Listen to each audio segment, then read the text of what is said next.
اس وقت کو یاد کرو جب یوسف نے اپنے والد یعقوب سے کہا تو 11 کوکبا، میں دیکھتا ہوں کہ 11 ستارے مجھے سجدہ کر رہے ہیں۔ یوسف علیہ السلام کے 11 بھائی تھے، یعقوب علیہ السلام ابراہیم علیہ السلام کے پوتے، اور اللہ نے ابراہیم علیہ السلام کو خوشخبری دی تھی کہ آپ کی اولاد میں نبوت جاری کروں گا میں۔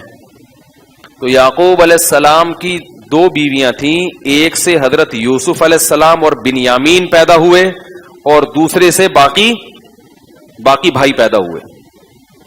تو یہ والی جو زوجہ تھیں یا تو یہ نیک زیادہ ہوں گی، ان کے بطن سے اللہ نے زیادہ نیک بچے پیدا کر دیے۔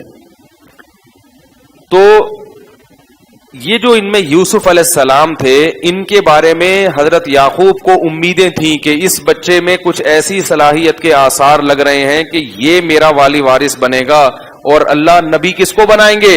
اس کو بنائیں گے۔ اور پھر ایک دم یوسف علیہ السلام کو بچپن میں بہت ہی اچھا خواب آ گیا کہ 11 ستارے اور سورج اور چاند مجھے سجدہ کر رہے ہیں۔ ادھر یعقوب علیہ السلام کے جو دوسرے بھائی تھے وہ ویسے ہی ان سوتیلے بھائیوں سے کیا کرتے تھے؟ حسد۔ سوتیلے نہیں تھے، یہ باپ شریک بھائی تھے، سوتیلا تو الگ سے ہوتا ہے، لیکن بہرحال بالکل ویسے نہیں تھے جیسے ماں اور باپ کا سگا رشتہ ہوتا ہے۔ اس پہ ایک تھوڑا سا چٹکلا بھی بتا دوں آپ کو۔ ایک صاحب مجھے کہنے لگے، مدینہ منورہ میں بڑے عالم تھے، وہ مجھے کہنے لگے آپ ہر وقت 4 شادیوں کی بات کرتے ہو، دیکھو یعقوب علیہ السلام نے 2 شادیاں کی تھیں، تو سوتیلے پن کی وجہ سے بھائیوں نے کہاں ڈال دیا؟ کنویں میں۔ یہ ہوتا ہے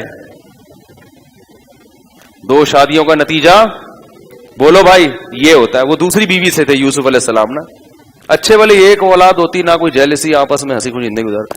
میں نے کہا شکر ہے آپ یعقوب علیہ السلام کے وقت میں موجود نہیں تھے، ان کو مشورہ دے دیتے تو پھر یعقوب علیہ السلام کو یوسف جیسا پیغمبر نہ ملتا۔ نہیں آ رہی بات سمجھ میں؟ میں نے کہا یہ اس کے نقصانات بھی ہیں لیکن اس کی برکتیں بھی ہیں۔ اور دوسری بات میں نے کہا کہ پیغمبر کا عمل خود حجت ہوتا ہے، پیغمبروں کے عمل میں عیب نہیں نکالا جاتا۔ اس سے پتہ چلتا ہے کہ اس دور میں بھی سوکنوں کے جھگڑے اور بچوں میں گڑبڑیں ہوتی تھیں، اس کے باوجود پیغمبر کیا کر رہے ہیں؟ 2 شادیاں۔ تو پیغمبر کے عمل سے تو خود دلیل پکڑی جاتی ہے، نہ کہ پیغمبروں کو سکھایا جاتا ہے کہ یہ نتیجہ نکلا وہ نتیجہ نکلا۔ سمجھ میں آ رہی بات؟ تو وہ کیونکہ اولاد ملتی ہے نا، بڑا فائدہ کیا ہے؟ اولاد تو ملی نا، وہ آپس میں پڈوں کا تو حل ہو گیا، لیکن اولاد کی کثرت جب ملتی ہے تو اس میں کوئی نہ کوئی ایسا اللہ کام کا نکال دیتے ہیں جو آپ کی آخرت کے لیے بیڑا پار کرنے کا سبب بن جائے۔ اس لیے اولاد کی کثرت مطلوب ہے۔ تو اچھا یہ بھی آپ کو بتاؤں، یعقوب علیہ السلام کا جب بیٹا گم گیا تھا نا، تو اس دوران امام احمد ابن حنبل فرماتے ہیں کہ یعقوب علیہ السلام نے مزید نکاح بھی کیے ہیں۔ پھر سمجھ رہے ہیں بات کو؟ تو انبیاء کرام، خواتین بیان سن رہی ہیں ناراض ہو جائیں گی، بس اتنا کافی ہے۔ وہ کہتے ہیں کیا ہر وقت لے کے بیٹھا رہتا ہے؟ تو یعقوب وہ جو تھے، یوسف علیہ السلام نے بتایا کہ میں نے خواب دیکھا 11 ستارے سجدہ کر رہے ہیں۔ تو یعقوب علیہ السلام سمجھ گئے کہ یہ خواب معمولی نہیں ہے، یہ اللہ تعالیٰ اس میرے بیٹے کو نوازنا چاہتے ہیں، اور یہ بھی بتا دیا کہ یہ خواب بھائیوں کو مت سنانا، تمہارے خلاف تدبیریں کرنا شروع کر دیں گے۔ اس سے پتا چلا کہ جس سے ذرا سا بھی حسد کا اندیشہ ہو، اپنی نعمت اس کے سامنے بیان۔ لوگ بڑی شو بازیوں میں لگے رہتے ہیں، ابے تجھے پتا ہے میں نے یہ گاڑی خریدی، ابے تجھے پتا ہے میں نے بحریہ ٹاؤن میں پلاٹ۔ بھائی ہر آدمی خوش نہیں ہوگا آپ کی باتیں سن کے، بہت سے بولیں گے یار ہم بھی تو پٹیل پاڑے میں بیٹھے ہوئے اور یہ بحریہ ٹاؤن پہنچ گیا۔ وہ دل میں اس کے نفرتوں کے جذبات پیدا ہوتے ہیں۔ تو انہوں نے بتا دیا کہ نعمت کا اظہار ان کے سامنے مت کرنا۔ اس سے بھی پتا چلا کہ اگر بھائی کے دل میں جیلسی ہے، اس کے سامنے بھی زیادہ شو بازی، جب بھی اس سے ملو ایسے ہی ملو جیسے تمہارے پاس کھانے کو روٹی بھی نہیں ہے، سمجھ رہے ہو نا، تاکہ وہ طرز کھا کے جیب سے 50 روپے نکال کے تمہیں دے۔ ورنہ سب بھائی ایسے نہیں ہوتے، جس میں اگر حسد ہے تو پھر اس کے ساتھ ایسا مسئلہ ہے۔ تو اللہ تعالیٰ نے پھر وہ کیا ہوا ہے کہ یعقوب علیہ السلام نے بتایا کہ مجھے لگتا ہے کہ اللہ جو ابراہیم علیہ السلام اور ان کی آل اولاد پہ اللہ نے نعمت کی تھی نا، وہ اللہ کس پہ کرے گا؟ تمہارے ذریعے سے مکمل کرے گا۔ میں نے ایک دفعہ اس موضوع پر مستقل بیان کیا ہے کہ اللہ نے جہاں بھی کسی بڑی شخصیت کو نوازا ہے نا، تو نیک اولاد دے کے نوازا ہے۔ اولاد کی اتنی بڑی ویلیو ہے اسلام میں، پیسے دے کے نہیں کیا، نیک کیا دی ہے؟ اولاد دی ہے. تو اولاد بہت اہم چیز ہے، اور آج کل لوگ اسی کے روکنے میں لگے ہوئے ہیں کہ نہ ہو. یہ آخرت میں پتہ چلے گا کتنا نقصان ہے اس کا. خیر، تو بھائیوں نے پروگرام بنا لیا، ان کو تو خواب کا پتہ نہیں تھا، پھر بھی جلتے رہتے تھے. تو ایک دن بیٹھ کے تنگ آئے، کہنے لگے کہ ابا جتنی محبت اس سے کرتے ہیں اتنی محبت ہم سے نہیں کرتے، جبکہ ہم طاقتور ہیں، جوان ہیں، ابا کے زیادہ کام آ سکتے ہیں. اور پھر انہوں نے پروگرام بنایا کہ اس بھائی کو کنویں میں قتل، پہلے تو پروگرام بنایا قتل کر دو، پھر کہا نہیں بھائی ابا سے دور کرنا ہے نا، تو قتل کی کیا ضرورت ہے، کنویں میں ڈال دو، کوئی مسافر آئے گا اٹھا کے بازار میں لے جا کے. اس زمانے میں غلاموں کی خرید و فروخت ہوتی تھی، جس کا کوئی والی وارث نہیں ہوتا اس کو غلام بنا کے بیچ دیتے تھے لوگ. تو لے جا کے کنویں میں ڈال دیا. قرآن کہتا ہے کہ ایک قافلہ گزرا پانی نکالنے کے لیے، یا بشرا ھذا غلام، بڑا خوش ہوا کہ یہ تو خوبصورت بچہ ہے. لے جا کے جلدی سے دیکھا کوئی دیکھ تو نہیں رہا، اور مصر کے بازار میں لے جا کے اس کو جلدی سے جان چھڑانے کے لیے کم پیسوں میں فروخت کر دیا، اس لیے کہ کہیں اصل مالک نہ آ جائے تو جان چھڑاؤ. فراڈی لوگ ہر دور میں ہوتے ہیں کہ بھائی کوئی دیکھ تو نہیں رہا، کسی کی گھڑی ملی ہے دیکھ تو نہیں رہا، بس پہنا دو کسی کو. تو وہ یوسف علیہ السلام اس طرح بازار میں چھوٹے تھے اس وقت، فروخت ہوتے ہوتے کہاں پہنچے؟ بادشاہ کے دربار میں پہنچے. بادشاہ نے کہا ہم اس کو اولاد بنا لیتے ہیں، اولاد نہیں ہوگی اس کے، یا اس کو خدمت کے لیے رکھ لیں گے. وہ اس وقت چھوٹے تھے. فلما بلغ اشدہ، اللہ فرماتے ہیں جب جوانی کو پہنچے ہیں تو یوسف علیہ السلام کا جو حسن تھا نا وہ معجزہ تھا. معجزہ کسے کہتے ہیں؟ کہ جس کی کوئی سائنٹیفک لاجک نہ ہو. سمجھ رہے ہیں؟ یعنی ایسا کام جو اگر آپ اس کے اسباب تلاش کریں گے تو اسباب اس کے وہ اللہ کی کلمہ کن کی قدرت سے ہوتا ہے. نہیں یاری بات میرا خیال. بھائی موسیٰ علیہ السلام لاٹھی کو زمین پہ پھینک کے سانپ بن جاتی تھی. پوری دنیا کے سائنسدان اس بات کو تسلیم نہیں کریں گے کہ لاٹھی کیا بن سکتی ہے؟ سانپ. جادوگروں نے جو لاٹھی زمین پہ پھینکی تھی، قرآن کہہ رہا ہے وہ سانپ نہیں بنی تھی. یخیل الیہم، لگ ایسا رہا تھا کہ سانپ بن گئی ہے. جادوگر نظر کا دھوکہ کرتا ہے، چیزوں کی حقیقت کو تبدیل نہیں کرتا. اس پر میرا ایک مستقل بیان ہے، کیونکہ یوٹیوب پہ کلپ آنا شروع ہو جائیں گے کمنٹس کے نہیں ہو جاتی ہے، تو پورا میرا مدلل بیان ہے کہ جادو سے کسی چیز کی حقیقت تبدیل نہیں ہوتی. اس میں ہمارے ہی بعض اکابر اس طرف گئے ہیں کہ حقیقت چینج ہوتی ہے، تو میں نے ان کے دلائل کے جوابات بھی اس بیان میں دیے ہیں، اور دوسرے ان اکابر کا حوالہ دیا کہ جو اس کو نہیں مانتے ان کے دلائل مضبوط ہیں. تو موسیٰ علیہ السلام کا جو لاٹھی کا سانپ بننا تھا اس کی کوئی لاجک بس وہ اللہ نے بنا دیا. تبھی جادوگر فوراً ایمان بھی لے آیا کہ یہ کیسے ہو گیا بھائی، یہ تو ہو ہی نہیں سکتا. تو یوسف علیہ السلام کا جو حسن تھا وہ کوئی وجہ نہیں تھی. جیسے ہوتا ہے نا انسان کی خوراک اچھی ہوتی ہے تو پھر اس کے چہرے پہ ایک رونق آ جاتی ہے وغیرہ وغیرہ. یہ معجزہ کہتے ہیں کہ ایسا کام کرنا جس سے دنیا کیا ہو جائے؟ عاجز، یعنی تصور سے بالا تر. تو اللہ تعالیٰ نے آپ کو بطور معجزے کے حسن دیا تھا، ایسا حسن کہ آپ اس کا معجزہ کا تو مطلب یہ ہے کہ آپ اس کا تصور کر ہی نہیں سکتے، اس کو ڈیفائن نہیں کر سکتے آپ. کتنا زیادہ حسن تھا. ہمارے نبی صلی اللہ علیہ وسلم نے اس کو سمجھایا ہے. فرمایا کہ جب میں معراج میں یوسف علیہ السلام سے ملا تو میں نے دیکھا کہ اس کائنات میں اللہ نے جتنا حسن تقسیم کیا ہے نا انسانوں میں، ان میں سے آدھا اکیلے یوسف علیہ السلام کو ملا ہے. یعنی جتنے حسین مرد اور عورتیں دنیا میں گھوم رہے ہیں نا، یہ اس آدھے کو تقسیم ہو کے یہ ناکیں اور آنکھیں اور پلکیں لگی ہوئی ہیں جا کے. سمجھ میں نہیں آ رہی بات؟ اس پہ یہ اس تقسیم ہونے کے بعد کتنے کروڑ ارب حصے ہوئے ہوں گے نا اس حسن کے. تو ذرہ ذرہ آیا ہے لوگوں کے حصے میں جس پر وہ اتنا اتراتے پھرتے ہیں. کوئی فلم کا ہیرو بن گیا، کوئی ہیروئن بن گئی، کوئی کہہ رہا ہے مجھے بھی ماڈلنگ کے لیے رکھو، کوئی کہہ رہا ہے کہ مجھے جناب، وہ ہر آدمی کا اپنا ایک وہ ہے کہ وہ اپنے ماڈلنگ کر رہا ہے، کوئی پوز بنا رہا ہے، کوئی بنیان اتار کے گھوم رہا ہے. بس نہیں چل رہا کہ شلوار اتار کے گھومے ان لوگوں کا. تو ایسے پاگل ہو جاتے ہیں جن کو تھوڑی سی وہ مل جائے نا، کوئی تھوڑی سی. تو یہ سب اس آدھے حسن کو جو تقسیم کر کے اللہ نے دیا نا، اس میں سے کیا ہے؟ کروڑواں حصہ. یوسف علیہ السلام کو اکیلا کیا ملا؟ آدھا اللہ نے یوسف علیہ. معجزہ تھا کہ دیکھو یہ خود سے نہیں ہو سکتا، یہ انسانوں کے بس کی بات نہیں ہے، یہ اللہ کی طرف سے کیا ہے؟ سلیکشن ہے. اب ظاہر اتنے خوبصورت کڑی الجوان جب جوانی کی دہلیز پہ قدم رکھا تو قرآن میں آتا ہے کہ جو بادشاہ کی بیوی تھی وہ ان کے اوپر عاشق ہو گئی اور دروازے بند کر کے برائی کی دعوت دی. پیغمبروں میں 40 مردوں کے برابر قوت ہوتی ہے. کوئی بھی پیغمبر کمزور اور ابھی جوان ہوئے ہیں. تو آپ سوچیں کہ یوسف اور بادشاہوں کی بیویاں اکثر خوبصورت ہوتی ہیں. بادشاہ لوگ کبھی بصورت عورت سے نکاح، یعنی قوم کی بہت ہی خوبصورت ترین عورتوں سے نکاح کرتے ہیں وہ. تو قرآن کے الفاظ دیکھو جو قرآن بتا رہا ہے، وَلَقَدْ هَمَّتْ بِهِ وَهَمَّ بِهَا، فرمایا دل میں خواہش یوسف کے بھی پیدا ہوئی اور اس کے تو تھی. اب سوچیں کہ اتنی قوت، ایسے جذبات اور چاروں طرف سے دروازے بند، کوئی روک ٹوک کرنے والا نہیں. اور یہ بھی ڈر ہے کہ اگر بھاگے تو الٹی تہمت لگا کے رسوا کر دے گی. ایسی شدید آزمائش میں یوسف علیہ السلام کو جب اس نے گناہ کی طرف بلایا ہے تو کیا کہتے ہیں؟ معاذ اللہ، اللہ کی پناہ، انہ ربی احسن مثوایا، وہ میرا رب ہے کنویں سے نکال کے اس نے مجھے محل میں ٹھکانہ دے دیا.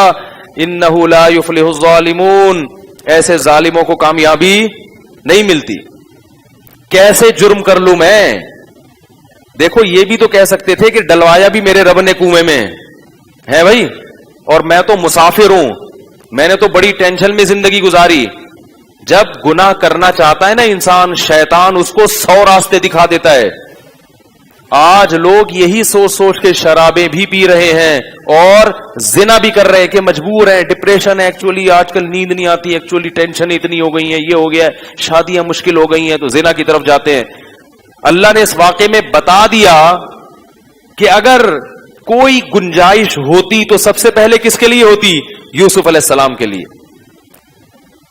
ان کو تو نکاح کا بھی دور دور تک امکان نہیں تھا نا، اجنبی ملکوں میں کون رشتہ دیتا ہے. لیکن کیا کہہ رہے ہیں؟ انہ ربی احسن مثوائے، وہ میرا رب ہے جس نے مجھے اچھا ٹھکانہ دیا.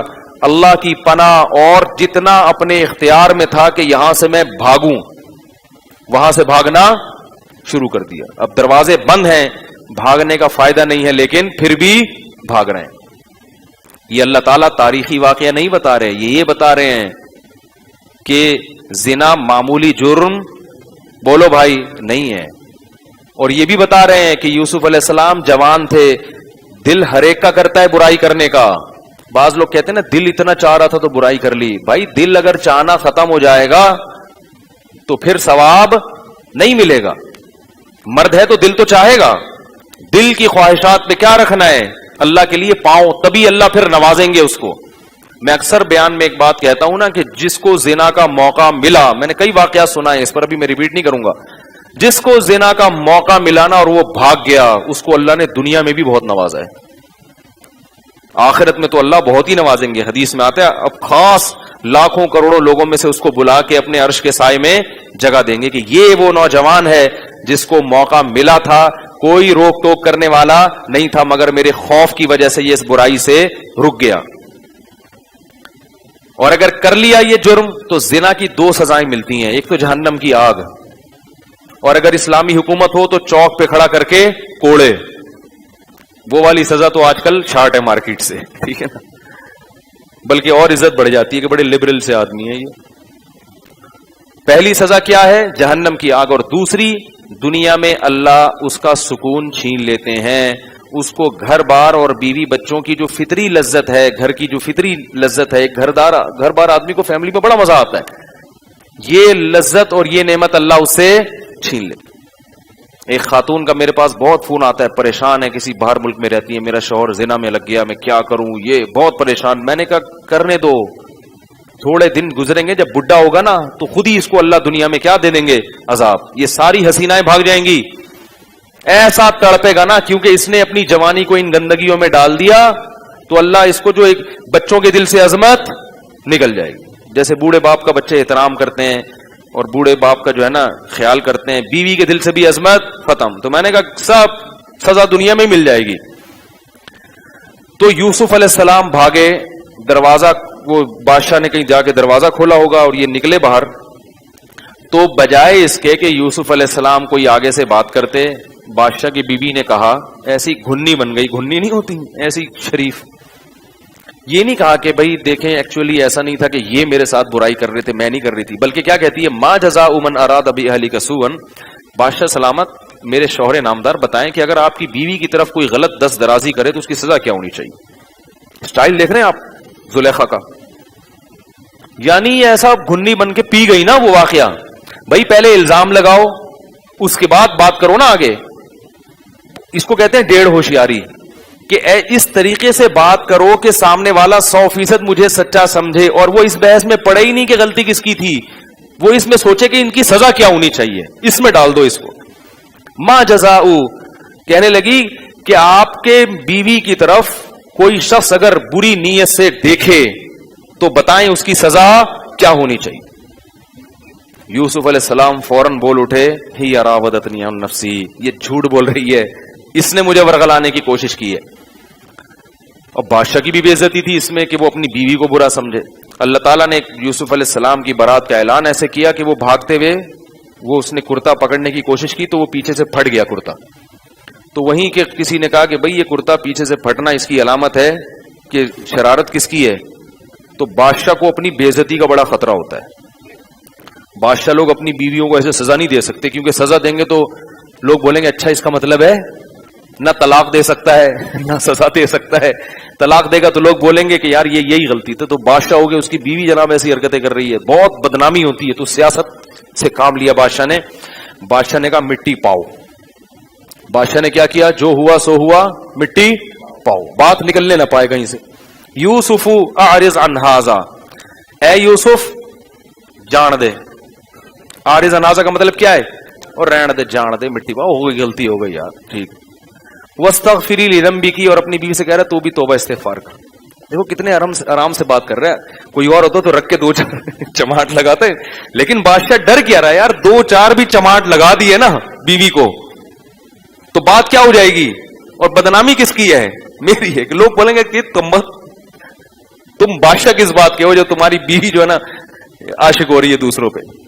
تو یہ بادشاہ لوگ بڑی ٹینشنوں میں ہوتے ہیں یار، سیاسی لوگ، تو اس نے غریب آدمی ہوتا نا وہ اسے 2-4 تمیز سے لگا دیتا۔ تو واستغفری لذنبک، اپنے گناہ سے توبہ کر، انکی کنتی، اور بھی کہنے لگا ان کیدکن عظیم، تم عورتوں کی تدبیریں بڑی سخت ہوتی ہیں، خود اپنی بیوی سے کہہ رہا ہے تم بڑی ہوشیار ہو، تم نے بات کیسے شروع کی ڈائریکٹ کہ اس کی سزا کیا ہونی چاہیے۔ سب عورتوں کی بات نہیں ہو رہی بھائی، بار بار وہی بات میں جملہ نہیں ریپیٹ کروں گا۔ تو لیکن برائی کی خبر آپ کو پتا ہے ایک دم تیزی سے پھیلتی ہے۔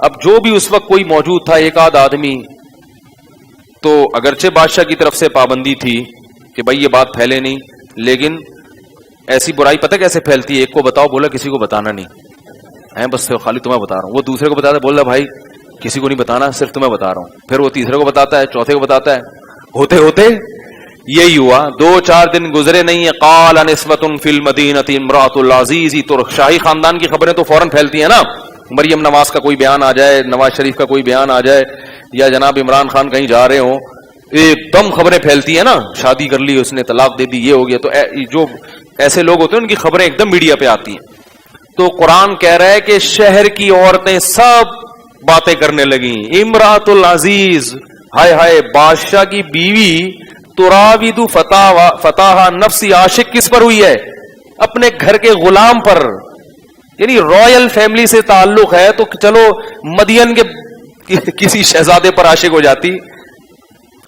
انا لنراھا فی ضلال مبین، ہم اس کو کھلی ہوئی گمراہی میں دیکھتے ہیں، بڑی سخت غلطی کی ہے اس نے، بہت ہی معاذ اللہ گھٹیا سوچ، نیچ عورت ہے یہ، ہم تو سمجھتے تھے بڑی اونچے خاندان کی، ہر ایک کا اسٹیٹس ہوتا ہے نا بھائی، عاشق ہونے سے پہلے آدمی سوچتا بھی ہے تو کہیں میری عزت تو خراب نہیں ہو جائے گی، کوئی اس کا فیملی اسٹیٹس دیکھا جاتا ہے۔ تو یہ چرچے شہر میں شروع، اب اس میں ملکہ نے اپنی بہت ہی انسلٹ محسوس کی، بےزتی، کہ بھئی یہ کیا ہو رہا ہے یار، میرے بارے میں لوگ کہہ رہے ہیں کہ یہ اتنی گندی عورت ہے، عورتیں تبصرہ کر رہی ہیں۔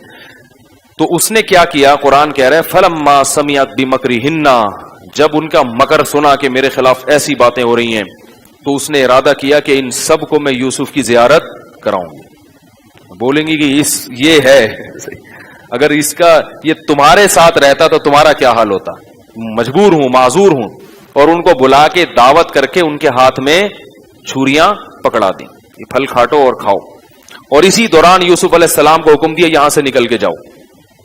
قرآن کے الفاظ ہیں کہ جیسے ہی یوسف علیہ السلام گزرے ہیں، قطعنا ایدیہن، جیسے ہی ان کی نظر یوسف پہ پڑی، پھلوں کے بجائے اپنی انگلیاں زخمی کر لی، کاٹ ڈالی.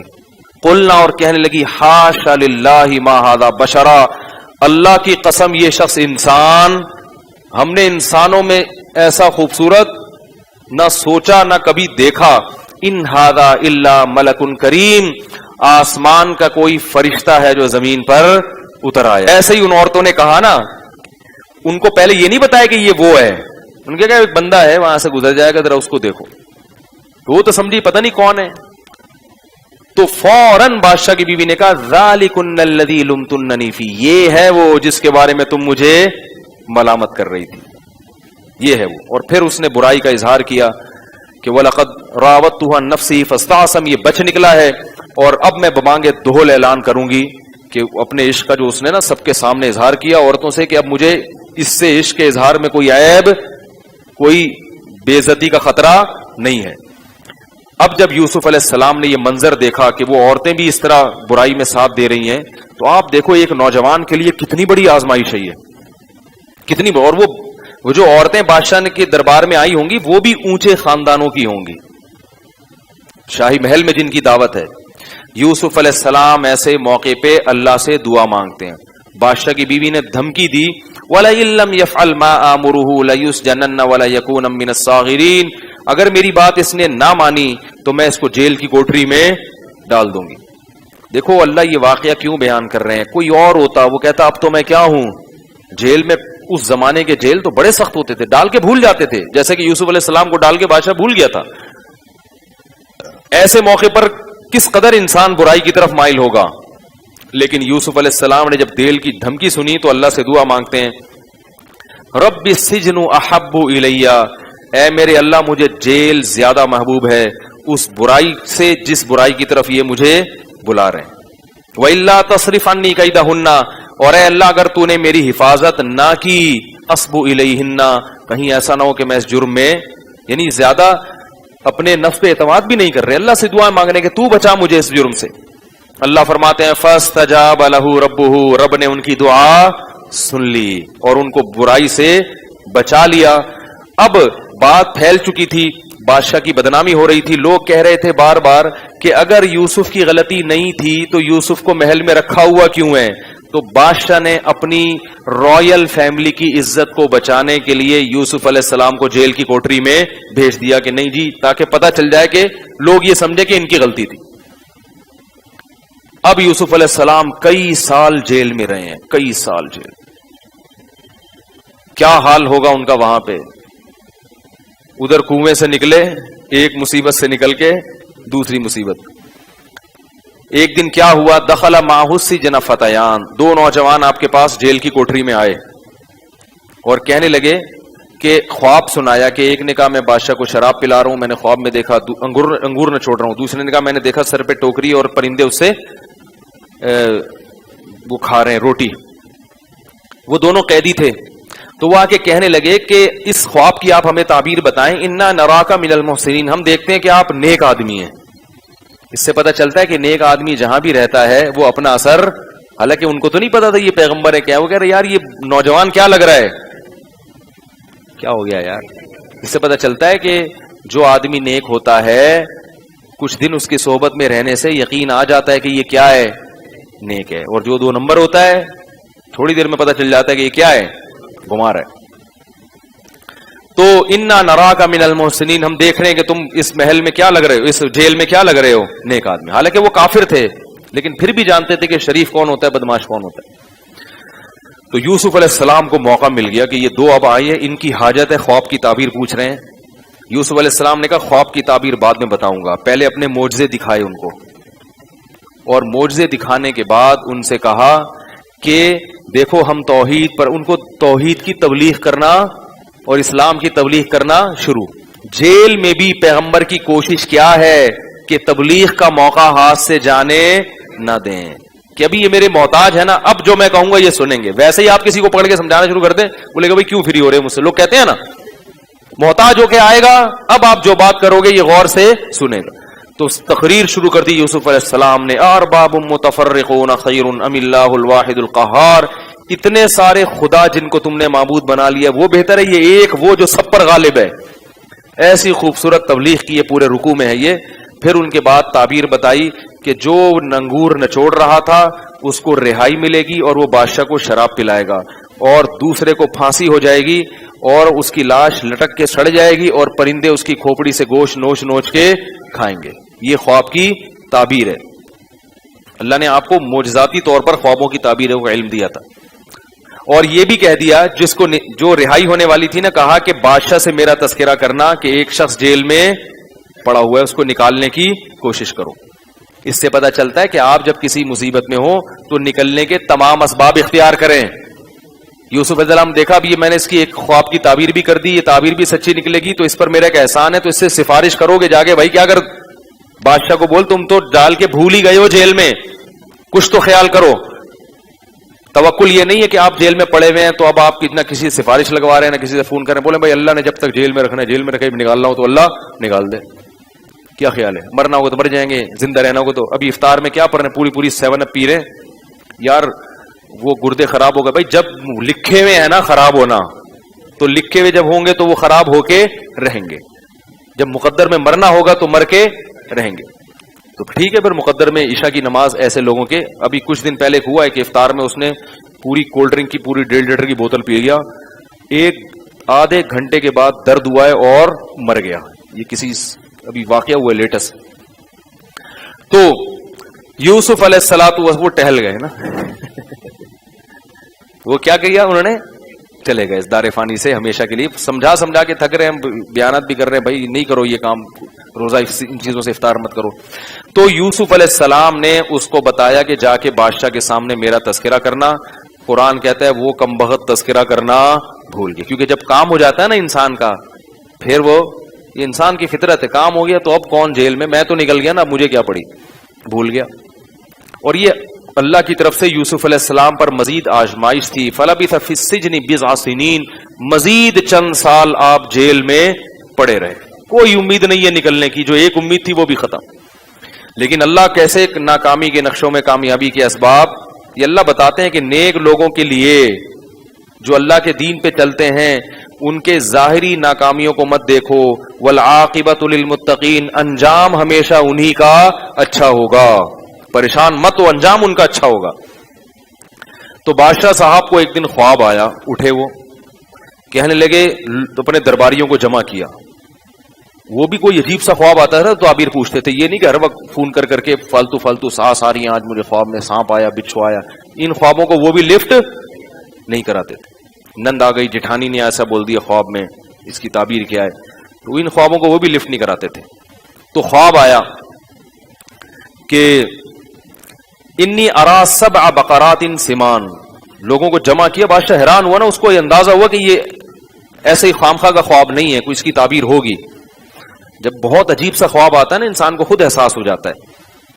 تو اس نے درباریوں کو جمع کیا اور کہا کہ میں نے دیکھا کہ 7 دبلی گائیں 7 موٹی موٹی گایوں کو کھا رہی ہیں, اور 7 باریک کونپلیں خشک وہ 7 ہری کونپلوں کو کھا رہی ہیں. اور ان کنتم للرؤیا تعبرون, اگر تم بتاؤ کچھ تعبیریں جانتے ہو تو بتاؤ اس کا کیا مطلب ہے. انہوں نے کہا یہ ساڑی اقلچ, ان کو کیا 7 موٹی گائیں. تو انہوں نے پتہ کیا کہا, جو چیز انسان کو آتی نہیں ہے نا وہ کبھی یہ نہیں کہے گا مجھے نہیں پتا, بلکہ وہ فنٹر بننے کی کوشش کرے گا. اپنی جہالت کا اعتراف کر لینا یہ آدھا علم ہے. اگر آپ کو کوئی چیز نہیں آتی آپ بول دیں مجھے نہیں پتا.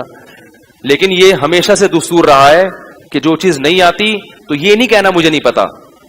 لہذا انہوں نے بھی نہیں کہا ہمیں نہیں پتا, بلکہ کیا کہا, اضغاث احلام, پراگندہ خیالات ہیں. اصل میں ایکچولی آپ سارا دن پی ٹی آئی کے خلاف تقریریں کرتے ہیں, ٹھیک ہے نا, اور کبھی ادھر ایک کا بیان آ رہا ہوتا ہے, کبھی فلانا کا, کبھی جمعیت کے بارے میں آپ کو بریفنگ دینی ہوتی ہے, مختلف قسم کی تقریریں چل رہی ہوتی ہیں.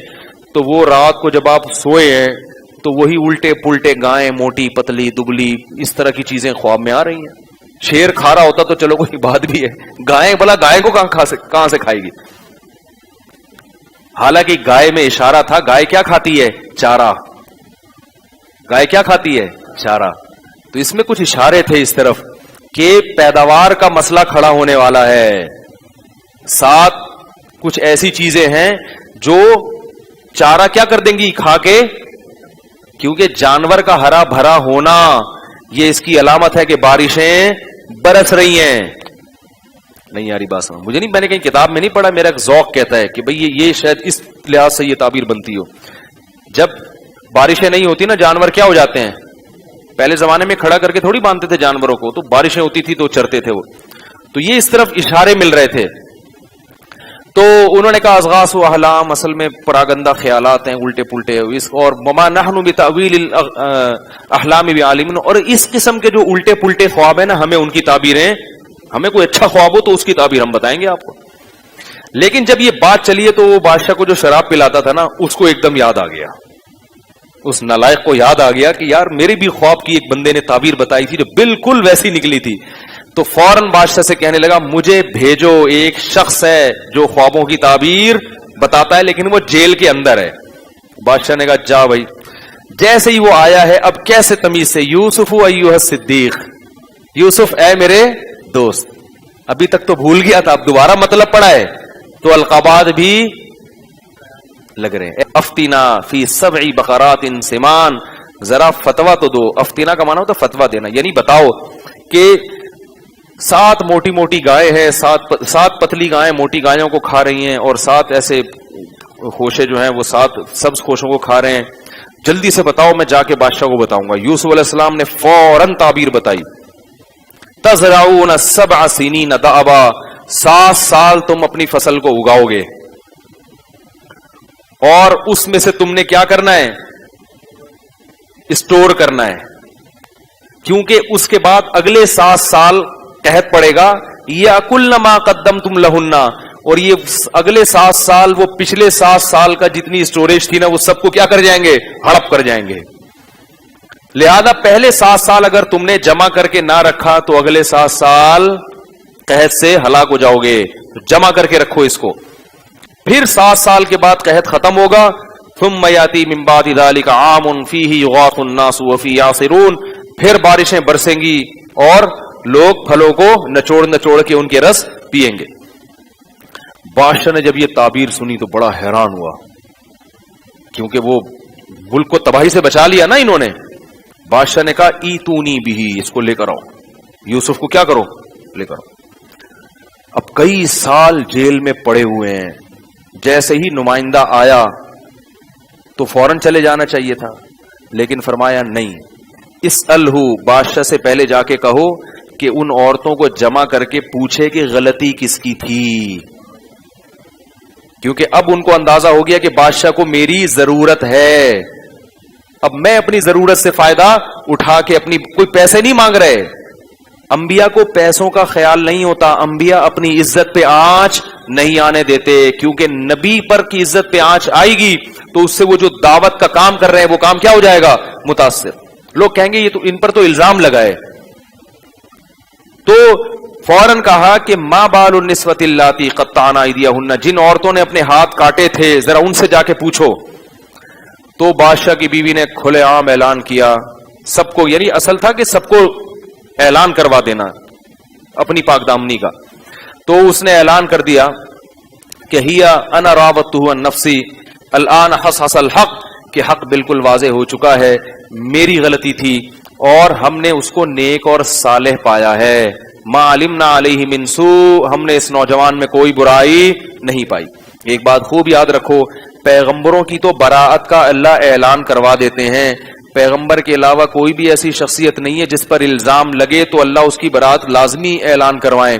اس لیے کبھی جھوٹا الزام بھی لگ جاتا ہے اور اس کی براءت کا کوئی انتظام نہیں ہوتا. لوگ خام میں لوگوں سے کیا ہو جاتے ہیں؟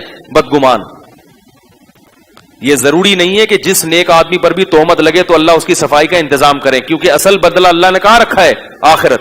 پیغمبروں کا اللہ انتظام کرتے ہیں کیونکہ پیغمبر کی ذمہ داری کس نے لی ہے؟ اللہ نے.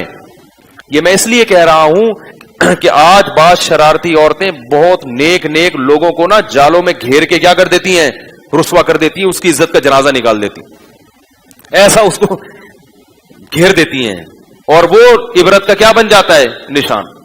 پھر لوگ یہ کہتے ہیں کہ اگر یہ سچا ہے تو اللہ اس کی سچائی کو اعلان کیوں نہیں کر رہا؟ تو بھائی اللہ نے کب کہا ہے؟ دنیا میں ظلم ہوگا، کبھی اس ظلم کی سزا دنیا میں ملتی ہے اور بسا اوقات نہیں ملتی، آخرت میں ملے گی، اور بعض دفعہ صحیح الزام بھی لگتا ہے۔ یہ مطلب نہیں ہوتا کہ سارے غلطی لگ رہے ہیں، لیکن یہ بہت حساس معاملہ ہوتا ہے کہ محض پروپیگنڈے سے متاثر ہو کر کبھی بھی کسی سے بدگمان نہیں ہونا چاہیے۔ اور اس کا ایک اصول ہے کہ کسی کی ذاتیات میں پڑھنے کی ضرورت ہی نہیں ہے۔ الزام لگا بھی ہے تو آپ کو تحقیق کرنے کی ضرورت ہی نہیں ہے، آپ بولو بھائی اس کا اور اللہ کا معاملہ ہے، کیا خیال ہے؟ وہ پیغمبر تھوڑی ہے، غلطی ہو بھی گئی تو توبہ کا دروازہ کھلا ہوا ہے، سب کے لیے کھلا ہوا ہے۔ اس لیے میں ایک بات کہتا ہوں کہ لوگ جو کہتے ہیں نا توبہ کا دروازہ کھلا ہوا ہے، تو یاد رکھو یہ مولویوں کے لیے بھی کھلا ہوا ہے۔